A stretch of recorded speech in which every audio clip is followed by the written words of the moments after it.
కథా సవ్యసాచి శ్రీ వాకాటి పాండురంగారావు గారి కథలు 21వ భాగం 22/6/20.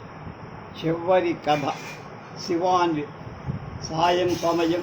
వసుధ వరండాలో పేము కుర్చీలో పారబడి కూర్చొని ఉంది. పక్కన స్టీల్ గ్లాసులో చిక్కటి కాఫీ కమ్మగా పొగలు కప్పుతూ కొద్ది కొద్దిగా నోట్లో తీసుకొని ఆ వేడి ఆ ఘుమ ఘుమ అనుభవిస్తూ తాగు.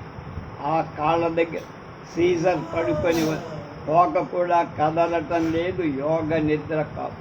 వసుధ కళ్ళు వరండా నానుకొని ఉన్న విరజాజి మీదకు ఏదో తెలియని ఆనందానికి వడలంతా పులకరించిన ఆ తీగ నిండా తడుక్కుమంటున్న తెల్లటి మొగ్గ, వనదేరిన మొగ్గ, అరవిచ్చిన లేలేత ఎరుపు మొగ్గ, శరచ్ఛాంపీయ పుష్పాభనాసికాయై శరత్కాలపు సంపెంగ మొగ్గ వంటి నాసిక కలదాన అని లలితా సహస్రనామ వర్ణనలో ఒకటి. అదెంత అందమైన ముక్కు, అంతెంతమైన రూపం. అలాంటి అందమైన నాసిక మీద తాడాకాంతి తిరస్కార నసాభరణట నక్షత్రాన్ని వెక్కిరించే ముక్కు పొడ ఊహ. ఎంత గొప్ప ఊహ! ఊహేన ఎవరు నేర్పేరమ్మ ఈ కొమ్మ పూలిమ్మని రెమ్మ అని ఆల్కెమీ తెలిసిన కృష్ణశాస్త్రి గారి గీతాన్ని సుశీల కాబోలు పాడుతూ ప్రకృతి రమణీయతను సాధికంగా పదాలతో పొదిగిన కవిత. ఆ కవితను మధురంగా పాడిన ఆ స్వరం, ఆ గానం పంచిన ఆనందం, ఇదంతా ఒక విరాట్ స్వరూపానికి అవతారాలు కావాలి. వసుధ ముక్కు మీద ఈగవాలి. దాని తోలడంలో ఆమె ఆలోచనతే. పక్క చూస్తే కాఫీ చల్లారి. మొదటి వేడి మీద తాగితేనే కాఫీ. ఒకసారి చల్లారిన తర్వాత దాన్ని మళ్ళీ వేడి చేస్తే రుచి తగ్గిపోతుందని తానంటే రత్నాకర్ ఒప్పుకోవాలి. నిజమే. రెండవసారి డైరెక్ట్గా స్టవ్ మీద పెడితే కొద్దిగా రుచి మారుతుంది. కానీ వేరే గిన్నెలో నీళ్లు కాస్త ఆ వేడి నీట మధ్య ఈ కాఫీని ఉంచితే దానికి వేడి వాసన వస్తాయి. 100% గ్యారంటీ అని అలా చేసి చూపించాను. నిజమే. అలాంటి వాటిల్లో రత్నాకర్ మాట కొట్టి పారేయటానికి వీల్లేదు. నల భీముల వారసు. చల్లారిన కాఫీ చేత్తో పట్టుకుని వంటింట్లోకి వెళ్ళింది. రత్నాకర్ పద్ధతిలో వేడి చేసుకుని మళ్ళీ తాగుతూ ముందు గదిలోకి వచ్చి కొట్టి రత్నాకర్ స్విమ్మింగ్ పూల్కి వెళ్ళి చాలాసేపు అయింది. ఆ పాటికి వస్తుండ 20 పుస్తకాలు షెల్ఫ్ మీద నల్లటి ఫినిష్లో నేపియర్ మేషి అర్ధనారీశ్వరుడి విగ్రహం. దాన్ని చూడగానే ఆమె పెదవుల మీద మొలక నవ్వొకటి మెరిసి. ఏడాది కింద తంజావూరు ఆ సాయంకాలం వేళ బజారు వెంబడి తిరుగుతుంటే పూంపహార్ దుకాణం కంట ఇద్దరు లోపలికి నడిచి. నేపియర్ మేషి విగ్రహాలు చాలా అందమైన ఎన్నో ఉన్నాయి. అందులో సరస్వతి విగ్రహం తనకెంతో నచ్చింది. కాదు, ఆ నటరాజు బొమ్మతు ఎంత బాగుందో అన్నాడు రత్నాకర్. వీణాపాణి అంటే విద్యకు సంగీతానికి సంకేతం అని తానంటే, నటరాజ్ అంటే ఎవరనుకున్నా? The lord and master of dance.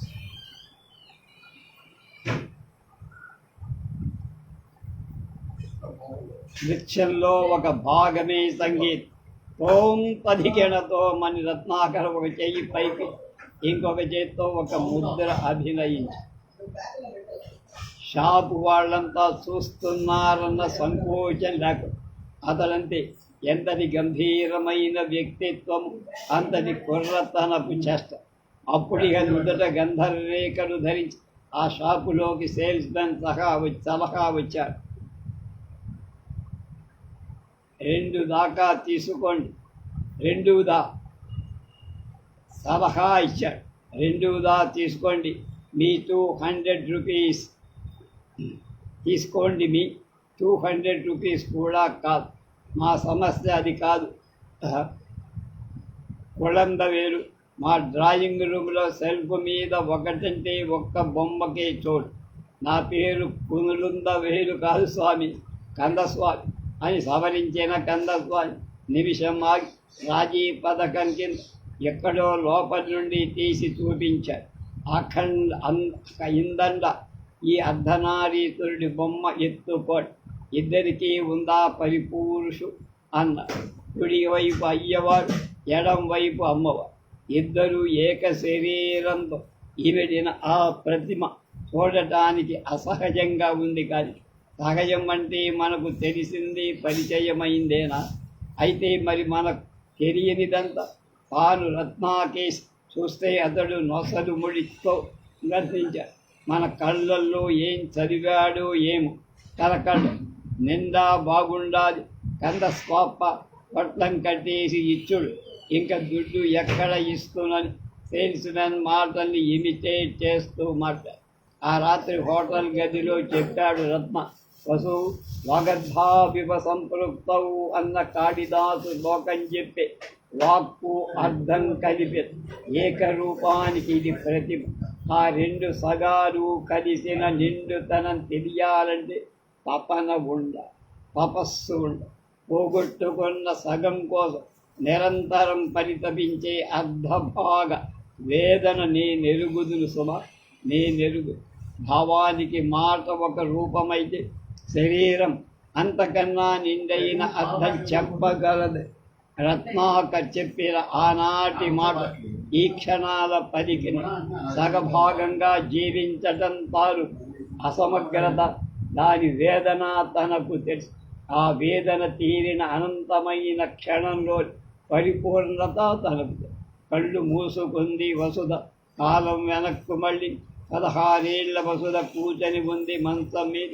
Mallemala దూగుతున్నాయి మంచం, కానీ మనసు నిండా భయాల చెంపిరి దుస్తర సంశయాల పీలికలు వేలాడుతూ ఉంది. అగరత్తులు వేడి పొగలు కప్పు. ఆ ఉదయం ముహూర్తం వేళ అతడు తన చెయ్యి పట్టుకున్నప్పుడే కంపల మలిపి నీటి బిందెలో ఉంగరం పడి వెతకమన్నారు ఇద్దరు. వెతకబోగా అతడు తన చెయ్యి గిచ్చ చేతిని వెనక్కు తీసి ఆహా పెళ్లి కూతురు ఓడిపోయిందో సరి, ఆయన గారి బంధువర్గంలో ఒక ఇల్లాలుగా. ఎందుకిది, ఏమిటిదంతా? తాను కాలేజీ ఎందుకు మానేయ? ఈ అర్థం కాని అవసరం లేని చికాకు గందరగోళంగా ఉంది మన. అతడు వచ్చాడు. సుధాని ఎంతో గారాబు చేతిని తన చేతిలో తీసుకొని ఏవేవో మాటలు చెప్పాడు. అవే మాం చెవికెక్కడు. 2 చేతుల మధ్య ఆమెను తీసుకోబోయా. నిరుక్కున కదిలి దూరంగా వెళ్ళి ఎందుకు సుధా, కోపమా భయమా? ఇటు చూడు, నువ్వంటే నాకెంతో ఇష్టం. అగరొత్తుల పూర్తిగా కారి బూడిదగా నేలరా. ఆమె శరీరమంతా రగిలింది, మనసు నుసిగా మిగిలి. జడ పువ్వులన్నీ చల్లాచ.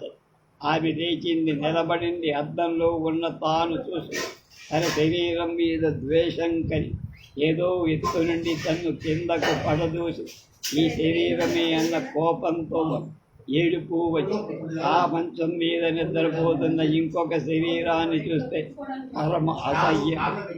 కళ్ళెత్తుకొని చీర సర్దుకొని పువ్వులన్నీ వదిలించుకొని ముఖం తుడుచుకొని మనసు ముడుచుకొని తలుపు నెమ్మదిగా తెరిచి బయటకు అడుగేసి పెళ్లి పనులతో అలసిపోయి అందరూ నిద్రపోతారు. నూతి దగ్గరకు వెళ్ళి వేద చేత్తో నీళ్లు తోడుకొని ఎత్తి మీద పోసుకొని పదే సిగ మీద నుంచి భుజాల మీద నుంచి కాలువలై పారిన ఆ జలాలతో తాను క్షాళనమైనట్లనివి. ఆమె కళ్ళ మీద నుండి పడుతున్న నీటి ధార కిటికీ గుండా ఆకాశంలో చంద్రుడు తునాతునకలుగా కనిపించాడు. బాధాగ్ని గుండెల్లో కుమిలి కరిగి ద్రవించిన మనసు జుగుప్సతో గట్టిగా రాయిలా అయిపోయి తన గదిలోకి వెళ్ళి తలతుడు వేరే చీర కట్టుకొని అప్పుడు వచ్చింది అమ్మ. ఏం తల్లి, ఏమై? ఆమె 1 నిమిషం ఏమీ మాట్లాడకుండా చూసి మరు నిమిషం అమ్మ గుండెలో తల దాచుకొని తనకే తెలియదు ఎక్కడి నుండి వచ్చిందో అంత వద్దమ్మా వద్దు, నాకొద్దు అని నెవ్వెరపోయిందా తల్లి. ఆ రోజు మర్నాడు ఉదయం వసతుకు 102 డిగ్రీల కథంగాలన్నీ ఒక విధంగా ముగించి అందరూ ఎవరి దారి వాళ్ళు వెళ్ళారు. అమ్మాయికి నయమవుగానే దిగబెట్టండి అందరు. వస్తాను సుధ, ఆరోగ్యం జాగ్రత్త. వసుధ కళ్ళైనా తెర. ఆమె ఆరోగ్యం మామూలు అవ్వడానికి నెలపడి. అయితే ఆమె వారింటికి వెళ్ళనుగాక వెళ్ళను. వాదించారు, బోధించారు, రోధించారు, అరిచారు, అప్పదిస్తున్నారు, పాపమన్నారు. కానీ చేస్తా కానీ వెళ్ళను. ఇంకా అమ్మాయి ఆరోగ్యం సర్దుకోలేదంటూ నాన్నగారు వియ్యంకుడికి రాశారు. స్పెషలిస్టుకు చూపిస్తా అన్నారు. ఉత్తరం రాసిన అల్లుడు రాలేకపోయి వాళ్ళు ఊళ్ళోనే స్టేషన్ ఆలస్యంగా కదలిపోతున్న రైలు ఎక్కబోయి రైలు చక్రాలకు పట్టాలకు మధ్యపడి కన్ను మూశాడు. తల్లిదండ్రులు గోరుమన్నా ఇంకా అగమ్య గోచరంగా ఉన్న వసుధకు మనం ఎందుకో తేలికనిపి తన అంతరాంతరాల్లో మొర ఎలా వినిపించిందో ఎవరికి వినిపించింది. అయ్యో అతగాడు తనకతడి మీద ద్వేషమేం లేదే, ఎందుకు ఇలా జరగాలి, తనంతవరకు బాధ్యురాలు, తనకేదో కొత్త బిరుదు ఇచ్చారే అంటే ఏమి, నన్ను శాసించడానికి వీళ్ళంతా ఎవరు, మనసును తెలుసుకోలేని తెలుసుకునే ప్రయత్నించని ఈ మాట్లాడి మరబొమ్మలకు తన మీద హక్కేమి. అన్నయ్య ఒక్కడే నిలబడ్డాడు తనపై. చాలు వాడు దేవుడు. మద్రాసు వెళ్ళింది, హాస్టల్లో ఉండి చదివింది. MA advertising and public relations diploma పొంది హైదరాబాదులో అడ్వర్టైజింగ్ ఏజెన్సీలో కాపీ రైటర్గా, అక్కడో కాలేజీ లెక్చరర్ నీల స్నేహితురాలై ఇద్దరూ కలిసి హాస్టల్లో ఒకే గదిలో ఉన్నారు. వచ్చిన పని మంచి ఆఫీసు, కావలసినంత జీతం, ఇష్టం వచ్చినట్టు బతకడం హాయిగా. జీవితం మారి ప్రపంచం ఒకప్పుడున్నంత ఇరుకుగా చీకటిగా లేదు. తన బంధువర్గం, తన చిన్న ఊరు, ఆ ఊళ్ళో వాళ్ళ తలుచుకుంటే కానీ కొన్నాళ్ళయ్య లోపల ఇంతేనా జీవితం అంటే అని అడుగుతున్నట్టుగా వెలితి లాంటిది మొదలు. అది ఫలానా అని తెలియడం లేదు కానీ ఎక్కడో ఏదో కలబడదు. వృత్తపు పరిధి ఎక్కడో తెగినట్టు, అంతా పరిధే అయ్యి కేంద్రమే లేనట్టు, ఏమిటో తేలని ఒక అపరిపూర్ణతాభావం నల్లటి మబ్బులా పెరుగుతున్నట్టు. ఒకనాడు ఒక దుస్తుల ఎగుమతి కంపెనీ వాళ్ళ కోసం అడ్వర్టైజింగ్ కాపీ రాయాలని కూర్చుంది. ఎదుట ఆర్ట్ వర్క్ డిజైన్ ఉంది, కంపెనీ వారి సాహిత్యం ఉంది. ఆర్ట్ వర్క్లో ఉన్న ఫోటోలో నుంచొని ఉన్నాడు అలవోకగా టీవీగా ఆ కంపెనీ వారి చొక్కాతుడు, వేళ సందున సిగరెట్ కాదు, ఆ కళ్ళలో అయస్కాంతాల అలా ఫోటోలకు శరీరం మమ్ముకునే వ్యక్తిత్వమా తనకే విచిత్రమ. ఆ రోజుకి కాపీ తయారు కాల. 10 రోజుల తరువాత కాబు ఉదయం ఆఫీసులో ఎండీ గదిలో వెళ్ళగానే ఆయన వసుధ మీట్ మిస్టర్ రత్నాకరన్ పరిచయం చేయి. కళ్ళిటి తిరిగే అతనే. Nice to meet you. నిదానంగా స్పష్టంగా ఉన్నాయి మాట. తాను అలాంటిదేదో పనికి బయటపడి ఇంకో రోజు సాయంత్రం ఏదో పెళ్లికి వెళ్ళి రాత్రి 9ంటికి తాను ట్యాంక్ బండి బస్ స్టాప్ దగ్గర నిలబడి ఉంది. స్టాప్లో ఒక ముసరాయం తప్ప ఎవరు. డిసెంబర్ చలివలన కావు. రోడ్డంతా నిర్మానుష్. Good evening madam. చూసి రత్నాకర్, ఈరోజు మీ ఎండీ గారి గదిలో ఓఎస్ఎస్ మీరేమీ అనుకోకపోతే మిమ్మల్ని నా బైక్ మీద డ్రాప్ చెయ్యగా. నో థ్యాంక్స్, మీ ఇష్టం, పర్వాలేదు వెళ్ళగలరు. మోటార్ బైక్ సడన్గా స్టార్ట్ చేసుకొని వెళ్తానని చెప్పను కూడా బాగా హర్ట్ అయ్యాడు. నాడి 9 చూపించండి వాచ్. ముసలాయన కూడా లేడు.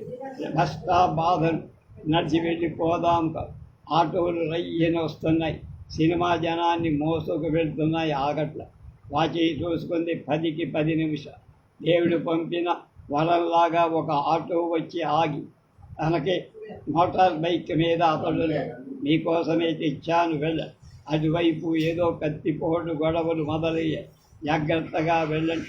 ఇదిగో ఆటో. ఆమె ఎక్కడికి వెళ్ళాలో భద్రంగా తీసుకు.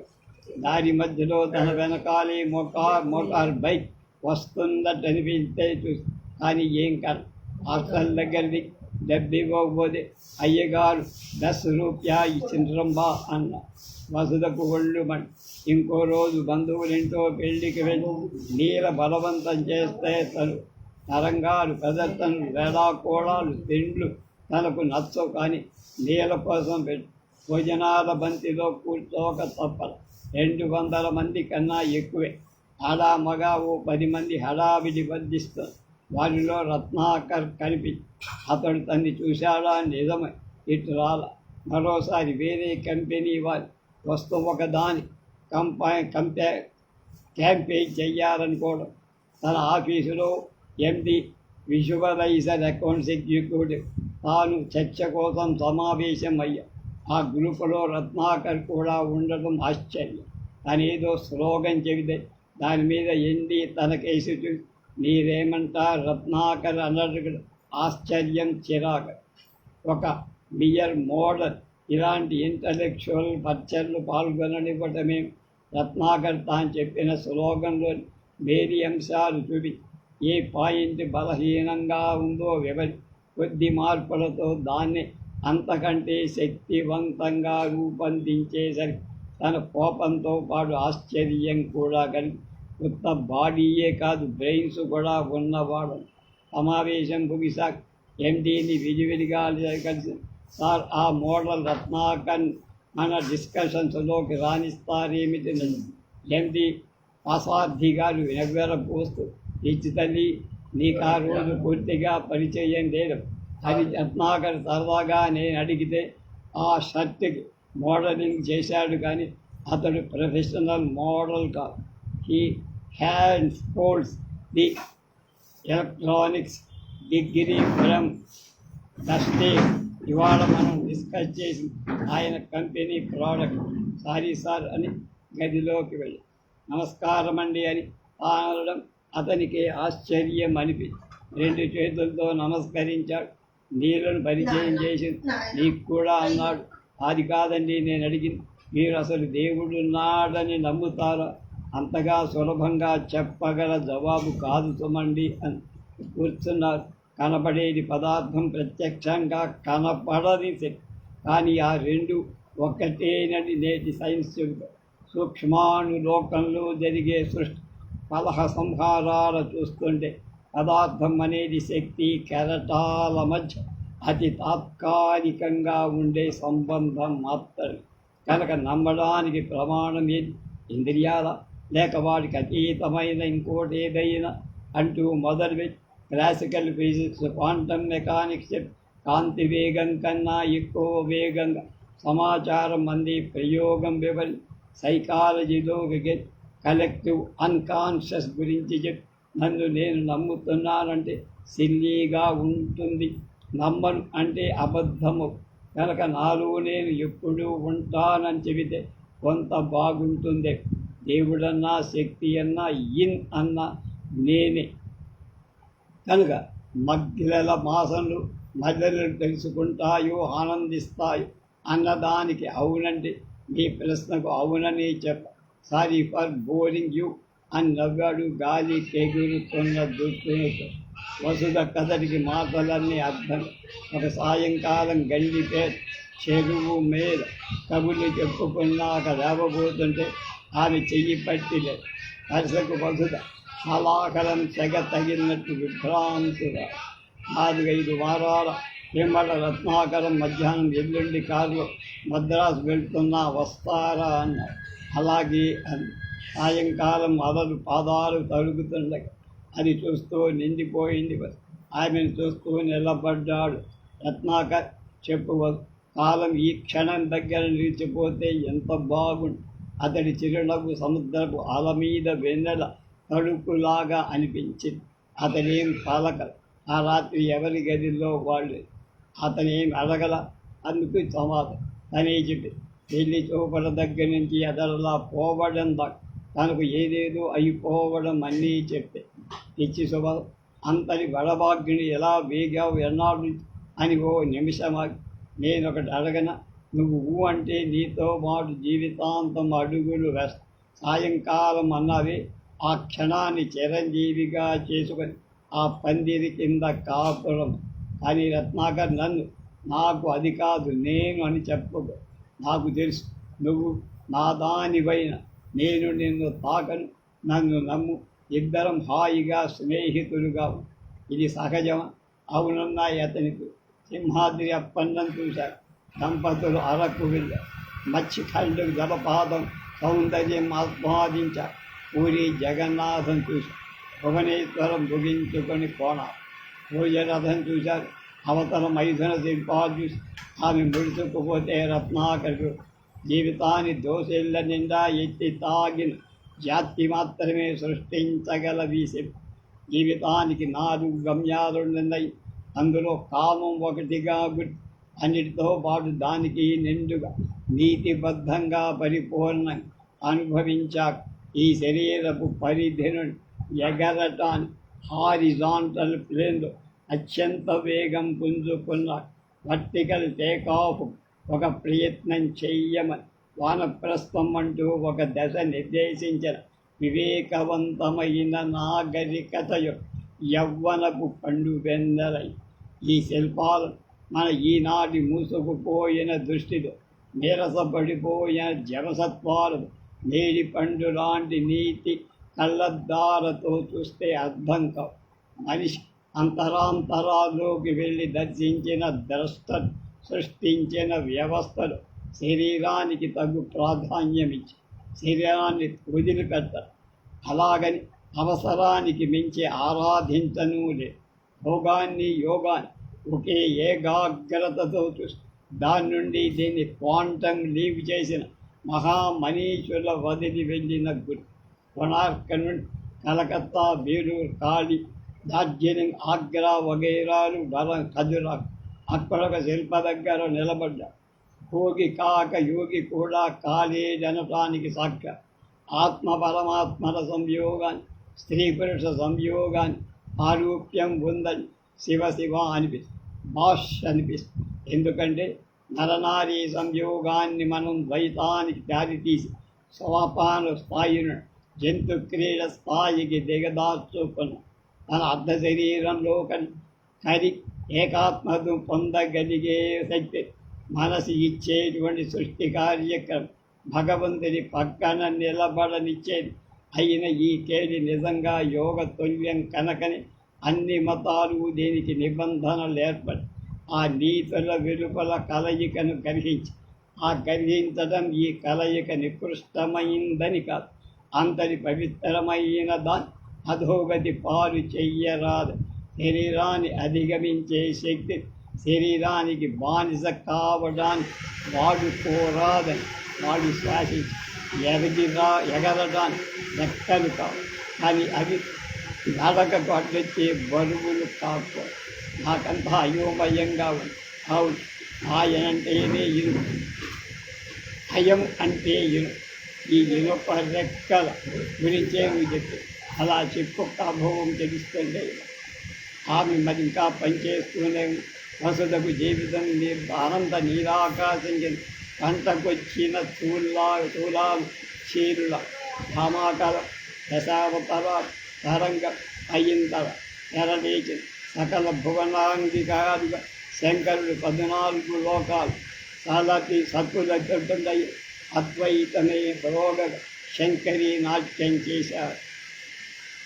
తకటిత తటకిత తకట తటికిత పట్టుదల హృద కనుబొమ్మలు మధుర గవకాలు నడియారు.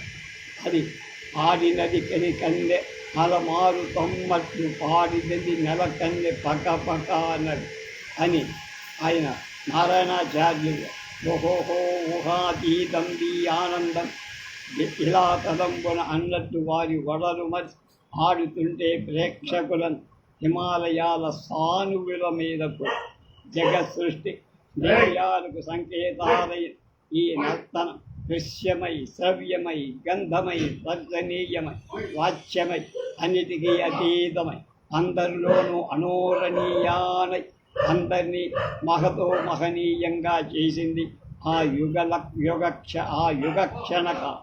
ఆ అనుభవం సప్పట్లతో అందరూ దిగివచ్చు.